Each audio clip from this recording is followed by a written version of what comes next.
प्रणाम गुरुजी। आयुष्मान भव कीर्तमान भव। गुरुजी एक सवाल आया है मेरे मन में कि जब महाभारत को हमने देखा है और समझा है तो उसमें ये एक वाक्य एक घटना आती है जिसमें जो एकलव्य है, एकलव्य को गुरु द्रोणाचार्य उसका अंगूठा मांग लेते हैं।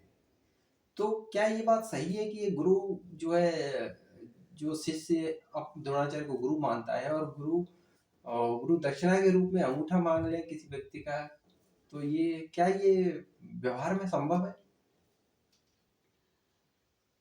ओम भूर्भुवः स्वाहा तत्सवितुर्वरेण्यं भर्गो देवस्य धीमहि धियो यो नः प्रचोदयात्। हे परमपिता परमेश्वर, आप प्राण स्वरूप हो, दुख नाशक हो, सुख स्वरूप हो, श्रेष्ठ हो, तेजस्वी हो, पाप नाशक हो, दिव्य स्वरूप हो। आप हमारे अंतःकरण में विराजित हो, हमारी बुद्धि को उत्तम गुण कर्म स्वभावों में प्रवृत्त करते रहो। ओम। ये प्रश्न आपका बहुत बढ़िया है। भ्रांतियां केवल एकलव्य के प्रकरण में ही नहीं जी। महाभारत में कि अन्य जगह बहुत सी भ्रांतियां हैं। भ्रांतियों का एक कारण तो ये है कि योग में पारिभाषिक शब्द अलग होते हैं, शास्त्रों में पारिभाषिक शब्द अलग होते हैं। जैसे पहले भी मैंने कहा है कि शब्द होते हैं यौगिक, योग रूढ़ और रूढ़। यौगिक तो वो होते हैं जिसका अर्थ शब्द के अनुसार लगाया जाता है। योग रूढ़ जो होते हैं कुछ ग्रंथों में उनके एक निश्चित शब्द का अर्थ ये होता है, और रूढ़ जो होते हैं कि जो परंपरा पड़ जाए। तो रूढ़ को अपन पहले ले, रूढ़ को जैसे कोई पंकज कहे तो एकदम से आदमी कमल कह देता है। अगर इसका योग रूढ़ शब्द, यौगिक शब्द लिया जाए तो क्या होगा? कीचड़ में तो बहुत सी चीजें पैदा होती है, तो कमल क्यों कह देते हो? तो ये रूढ़ से एक परंपरा पड़ गई है कि पंकज जैसे ही कहा आदमी तुरंत कह दिया कमल। वैसे पंकज का अर्थ क्या है? पंक, पंकज, कीचड़ से पैदा होने वाला। तो कीचड़ में तो सिंगारा पैदा होता है, लेकिन सिंगारा कोई नहीं कहता, और वनस्पतियां पैदा होती हैं। तो कुछ शब्द रूढ़ हो जाती हैं। अब एक और शब्द मैंने एक बार और भी बताया है कि कुछ शब्द में ह्रास हुआ है और कुछ शब्द में विकास हुआ। जैसे साहस शब्द है, साहस पहले शास्त्रों में साहस कौन से लोगों के लिए उपयोग किया था? साहस शब्द का लुच्चे, लफंगों, चोरों, डकौतों के लिए साहस शब्द का उपयोग किया जाता था। लेकिन अब अच्छे आदमियों के लिए किया जाता है, वीर आदमियों के लिए किया जाता है। क्या पहले कुशल, कुशल केवल कुशल का भी विकास हुआ है। कुशल पहले काय के लिए बोला जाता था? जैसे कि जो कुशों को लाए, कुशा जो होती है, कुशा बड़ी पैनी होती है, कुशाओं को लाए और कुशाओं का आसन बना दे, उसको कुशल कह देते थे। ये बड़ा कुशल व्यक्ति है। अब कुशल किसी भी चीज में हो, योग्य हो तो उसको कुशल कह देते, चाहे किसी भी क्षेत्र में हो, कुश्ती में हो, दौड़ में हो, खेल में हो, क्रिकेट में हो, वॉलीबॉल में हो, फुटबॉल में हो, किसी में हो तो उसको, पढ़ने में हो तो उसको कुशल कह देते। तो कुशल का विकास, कुछ का ह्रास हुआ। जैसे गुरु है, गुरु शब्द का ह्रास हुआ। बचते रहियो गुरु धरो है, हाँ, ह्रास हुआ। मृग है, मृग पहले कौन को कहते थे? जंगली जानवरों को मृग कहते थे। अब मृग किसको कहते हैं? हिरण को। तो ऐसे एक दो ताड़ना है, जैसे इसके ताड़ना है, ताड़ना माने ज्ञान, लेकिन अब ताड़ना किसको कहते हैं? दंड देने को। तो शास्त्रों में जो शब्द पारिभाषिक शब्द उपयोग किए गए हैं उनके अर्थ लोग आगे, जैसे योग है, योग का अर्थ क्या है? जोड़, जोड़ है योग का अर्थ। तो लोग अर्थ लगा लेते हैं कि आत्मा परमात्मा का योग, लेकिन पारिभाषिक शब्द ये योग इस तरह से नहीं। पारिभाषिक शब्द तो ये है समाधि योग है, जो चित्त समाधि चित्त हो जाता है और एकाग्र बुद्ध हो जाती है, उसको योग कहते हैं। योग दर्शन में और सांख्य दर्शन में योग का अर्थ केवल इतना सा है। अब योग का चाहे तो आप कुछ भी अर्थ लगा। तो प्राचीन परंपरा में जो दंड व्यवस्था थी, या कहना चाहिए दक्षिणा लेने की जो व्यवस्था थी, बड़े विचित्र तरीके से थी। जैसे परशुराम को फस्सा मिला, काय भी मिला था? शंकर जी कुछ अनुचित कह रहे थे, तो परशुराम जी को गुस्सा आ गया, तो उन्होंने फंसा दो, उन्होंने शंकर जी ने। तो शंकर जी ने कहा, शंकर जी ने ये इसलिए कहा था कि देखो, मैं जो पढ़ा रहा हूँ, अन्याय के खिलाफ कोई लड़ सकता है क्या? ऐसा कोई व्यक्ति है क्या? तो शंकर जी अन्यायपूर्ण बात करते रहे और किसी ने, उनके शिष्य ने लौट के जवाब दिया। परशुराम गुस्सा आया, तो उन्होंने फंसा था। तो उन्होंने कहा तू अन्याय का विरोध कर सकता है, ये सामंतशाही प्रथा जो चल रही है, इस सामंतशाही प्रथा को नष्ट करना है, इसलिए तुम इसके लिए योग्य, तुमने मेरे फरसा दिया है, तो ये फरसा ही तुमको दान दिया। तो हमने भी देखा है कि गुरु हमको पढ़ाते समय कोई दंड देते तो कभी ऐसा दंड नहीं देते जो हमको नुकसानदायक हो। वो या तो कहते थे बैठक लगाओ तो शरीर की ताकत बढ़ेगी, दौड़ लगाओ, या ये कहते थे जे शब्द तुमने गलत लिखा है तो 100 बार लिख के लाओ। तो ये गुरु तो हमको दंड दे रहे हैं, लेकिन गुरु दंड दे किस उद्देश्य से रहे कि इसकी योग्यता बढ़े, चाहे शारीरिक योग्यता हो चाहे मानसिक योग्यता हो, और वो भी व्यक्ति स्टूडेंट की स्तर के ऊपर। ऐसा नहीं कि सब स्टूडेंटों को लिए एक ही सजा हो। हमारे साथ पढ़ते थे कुछ लड़के, जो लड़के धनी परिवार के होते थे, उनको जो कहते तुम स्टूल पर खड़े हो जाओ, ठीक है ना, जिससे उनका जो अहम की वृत्ति है, अहम की वृत्ति कुछ कम हो। और जो गरीब लड़के थे उनको क्या दंड देते, कल दवाना ले जो दंड है तो कहने जी कूदम करो या अपने बाप से कही। तो गुरु जो कोई भी दंड देते थे या जो कोई भी दक्षिणा के रूप में मांगते थे, वो शिष्य के लिए हितकारी होते थे। जैसे बीच में परंपरा ये चली थी, जैसे हम जो शादी होती थी या हमने अपनी बहन के साथ बोली थी गुरुदीक्षा, तो कहा तुम जो है आम छोड़ दो, वो आम तब खाओगे जब हमें खिलाए दोगे। तो ये क्यों कहते थे कि इससे जो व्यक्ति की लालची वृत्ति, वो लालची वृत्ति कम हो। तो ऐसे ही गुरु परंपरा में कभी ऐसा दक्षिणा नहीं मांगी जो शिष्य के विपरीत हो। तो ये अर्थ गलत लगा लिए। अर्थ कैसे गलत लगा लिया, जो मैं एक अनुमान से बताता हूं कि द्रोणाचार्य ब्राह्मण वृत्त के आदमी थे। ब्राह्मण वृत्त कभी अन्याय नहीं कर सकते, अन्यायपूर्ण बात नहीं कर सकते। जैसा लोग ने प्रचार कर दिया है कि अर्जुन को श्रेष्ठ रखने के लिए एकलव्य का अंगूठा, ऐसा अर्जुन को श्रेष्ठ रखने के लिए एकलव्य का अंगूठा नहीं मांगा था, वो मैं बताऊंगा काय के लिए मांगा था। तो कोई भी न अशक्य उपदेशा, कोई ऐसा उपदेश नहीं दिया जाएगा शास्त्रों में जो नुकसानदायक हो या अशक्य हो या हानिकारक हो।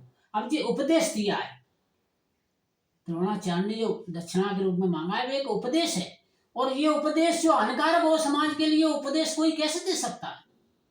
ये तो व्याख्याकारों ने ये समाज में भ्रांतियां फैलाने के लिए कुछ भी किया, या ब्राह्मणों को अपमानित करने के लिए, ब्राह्मणों को बदनाम करने। क्यों? ब्राह्मण सतयुग से श्रेष्ठता पर चढ़ते आ रहे थे, तो हर आदमी को उनके प्रति थोड़ी सी ईर्ष्या थी, तो इसलिए किसी न किसी तरीके से घुमा फिरा करके ब्राह्मण को अपमानित करने के लिए उनकी।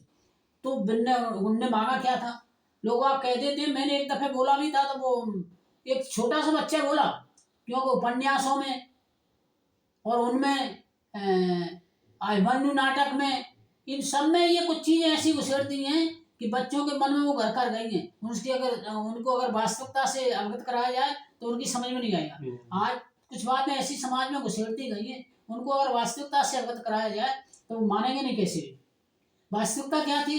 वास्तविकता ये थी कि मेरा शिष्य धनुष में श्रेष्ठ तो है ही है, और इतनी अच्छी उसकी सोच है कि बिना मार्गदर्शन के, केवल मुझसे ही मार्गदर्शन लेकर के वो इतनी धनुष विद्या में योग हो गया, तो ये कुछ और योग हो।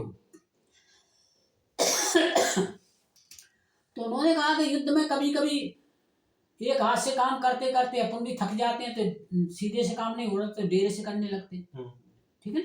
कभी काम करते करते थक जाते हैं, कभी इस करवट में लेटे, इससे करवट से थक गए तो इस करवट में बदलते हैं, तो ऐसे हाथों को बदलते हैं। तो उन्होंने कहा मेरा शिष्य ऐसा और हो जाए जो दाहिने हाथ से चलाना जाए, या अंगूठा किसी कान से कट जाए तो उन्होंने कहा भाई एकलव्य तुम हो तो हमको अंगूठे का दान दे, गुरु दिया अंगूठे का दान, तो इस दाहिने हाथ के अंगूठे का आप उपयोग नहीं करेंगे। तो उनका उद्देश्य था कि ये बिना अंगूठे के धनुष चलाना सीखे। तो गुरु कभी उपयोग में करूंगा तो कैसे करूंगा, हमसे पूछ लेना। और तेरे को तो पूछने की भी जरूरत नहीं है भाई। अर्जुन को तो पूछने की जरूरत है, जैसे अर्जुन से मैंने किया है तो अर्जुन को तो पूछने की जरूरत पड़ेगी। लेकिन तेरे को तो, मेरे और शिष्यों को तो मुझे पूछने की जरूरत पड़ेगी, ये काम करूँ या नहीं करूँ। तुझे तो मेरे को पूछने की जरूरत नहीं है। तेने तो जो मेरी मूर्ति बना ली उसी से पूछ लेना कि मैं दाहिने हाथ के अंगूठे का उपयोग करना चाहता हूँ, तो वो अनुमति दे दे तो चल लेना, और नहीं अनुमति दे तो दाहिने हाथ के अंगूठे का उपयोग नहीं करो जब तक हमसे आज्ञा नहीं ली। अब समाज पूछेगा इसका प्रमाण क्या है तुम्हारे पास। वैसे तो कहना ये चाहिए जो तर्कसंगत चीजें नहीं है, तर्कसंगत जो चीजें नहीं है तो तर्क वो प्रमाण नहीं माने जाते। भले इसका प्रमाण कोई दे दे, झूठा मूठा प्रमाण दे दे, जैसे एकलव्य का ही झूठा मूठा प्रमाण दे दिया, तो जो चीज तर्कसंगत नहीं हो प्रमाणित भी नहीं मानी जाती। केवल तर्क भी प्रमाण नहीं माना जाता, केवल तर्क भी प्रमाण नहीं माना, जैसे मैंने तर्क दे दिया, ये तर्क केवल प्रमाण नहीं माना जाए, इसका कोई प्रमाण होना चाहिए। केवल प्रमाण नहीं माना जाएगा जब तक वो प्रमाण तर्कसंगत ना हो।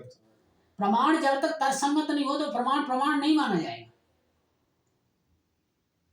और कोई चीज तर्कसंगत है लेकिन प्रमाणित नहीं है तो वो तर्कसंगत चीज भी नहीं मानी। जैसे कहते हैं तर्क में कि जब तक जल में तैरना नहीं सीख जाओ तब तक जल में नहीं कूदो, लेकिन इस बात का कोई प्रमाण नहीं। तर्कसंगत बात तो लगती है, जब तैरना नहीं सीखे तब तक जल में नहीं कूदना, ये तर्कसंगत उचित तो लगती है, लेकिन ये प्रमाणिक नहीं है। कोई ऐसा व्यक्ति बताओ जो बिना जल में कूदे हुए तैरना सीख गया, तो क्या है कि केवल तर्क प्रमाण नहीं होता है और केवल प्रमाण नहीं होता। तर्क और प्रमाण जहाँ दोनों मिल जाते हैं वो चीज प्रमाणित मानी जाती है। तो यहाँ ये प्रमाण तो उन्होंने मान लिया, वैसे प्रमाण है नहीं वो।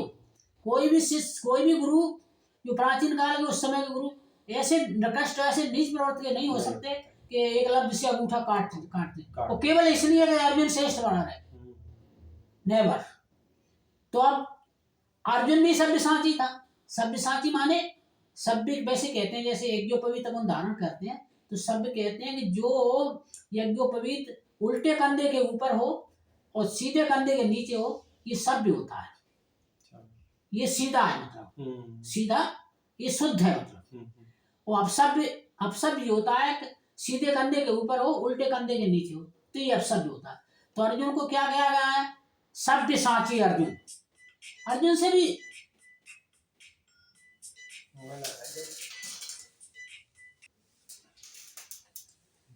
तो जैसे यज्ञोपवीत के बारे में सभ्य उस समय होता है जब बाएं कंधे के ऊपर हो और सीधे कंधे के नीचे हो। तो अर्जुन को सब्यसाची कहा गया है। सब्यसाची यानी उल्टे हाथ से धनुष चलाने वाला, बाएं हाथ से धनुष चलाने वाला। तो बाएं हाथ से धनुष क्यों चलाता था, तो द्रोणाचार्य ने यह कह दिया तो दाएं हाथ से धनुष जब तुम चलाएगा तो मेरे से आज्ञा लेनी पड़ेगी। तो उन्होंने कहा गुरु से आज्ञा बार बार कालू, तो उसने बाएं हाथ से चलाना सीख लिया। तो गुरु का उद्देश्य ये था कि ये दाहिने हाथ से भी चला ले और बाएं हाथ से भी चला ले। युद्ध कहीं लंबा खिंच गया तो युद्ध लंबा खिंच गया तो मेरा शिष्य ऐसा नहीं हो कहीं पराजित हो जाए, दाहिना हाथ उसका थक जाए, कमजोर हो जाए, तो फिर बाण चला ही नहीं पावे। तो दाहिने हाथ से नहीं चला पा रहा है तो उल्टे हाथ से चलाए। तो शिष्य की योग्यता बढ़ाने के लिए उन्होंने अर्जुन से भी कह दिया भाई तो हमको जो अपना सीधा हाथ हमें दान दे दो, सीधे हाथ से आप धनुष नहीं चलाओगे, धनुष तभी चलाओगे जब हमसे अनुमति ले लो। गुरु ठीक है। तो अर्जुन को जरूरत नहीं पड़ी द्रोणाचार्य से आज्ञा लेने की, उसने बाएं हाथ से पूरा युद्ध जीता। तो इसी तरह एकलव्य की योग्यता बढ़ाने के लिए कि मेरा शिष्य अंगूठे से नहीं तो अंगुलियों से चलाना सीख जाए, अंगुलियों से नहीं चलाए, सीधे हाथ से नहीं चलाए तो उल्टे हाथ से चलाना सीख जाए, मेरे शिष्य की योग्यता बढ़ाए। कोई गुरु अपने शिष्य की योग्यता बढ़ाने के लिए दक्षिणा मांगता है, योग्यता बढ़ाने के लिए दक्षिणा मांगता है, न कि उसकी योग्यता को डाउन करने के लिए। तो ये जो भुआ फैलाई गई है ये टोटल गलत है। ये न तो इनका कोई तर्क, ना तो ये तर्क संगत है और ना ही प्रमाणिक भी नहीं है। ये केवल लिखवा देना, ये प्रमाणित नहीं है। ऐसा गुरुओं ने कहीं पहले कभी मांगा हो, किसी और से मांगा हो कि ऐसे दे दे, ऐसा कभी नहीं हुआ। और किया भी है तो उसकी योग्यता बढ़ाने के लिए, उसकी शक्ति बढ़ाने के लिए, उसकी सामर्थ्य बढ़ाने के लिए ऐसे गुरुओं ने किए। ऐसी व्रत नहीं हो सकती। तो अंगूठे को काटा नहीं गया है उनके द्वारा, केवल जो है उपयोग को रोका गया है। हाँ, आप वर्जित किया गया किस समय के लिए, जब तक मेरे से आज्ञा नहीं है। ये है उसका उद्देश्य। अब जो लगाए अर्थ कुछ भी लगाते ना, ये अलग विषय। बहुत बहुत धन्यवाद गुरु जी।